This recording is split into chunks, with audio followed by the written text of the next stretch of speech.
Welcome to the Slop Farm. Enjoy the video. In this video, I will explain how to fix ABS light on Chevy Silverado. First, check the brake fluid and battery voltage, then scan for ABS codes. Inspect wheel speed sensors for damage or buildup and clean connectors. Verify tone ring condition and wiring harness integrity. Replace a faulty wheel speed sensor or damaged wiring as needed. Clear codes and test drive to confirm the light stays off and brakes function normally. Start by retrieving ABS trouble codes with a compatible scanner to pinpoint the failing circuit.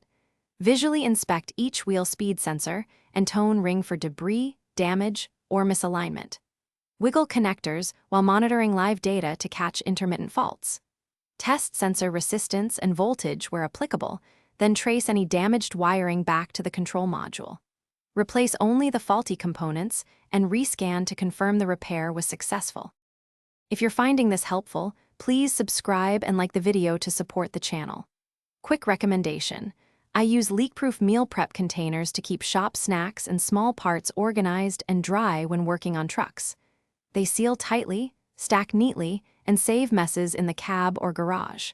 Check the description for the product link and other deals, and now let's get back to the video. Many ABS lights are solved by cleaning connectors or replacing a single wheel speed sensor. Corroded plugs and debris on tone rings also trigger false readings and need attention. If sensors and wiring test good, evaluate the ABS module and pump for faults or internal corrosion. Consider professional repair if module replacement or programming is required. Always clear codes and perform a controlled test drive to ensure the issue is resolved. Thanks for watching. Consider subscribing if we helped you today.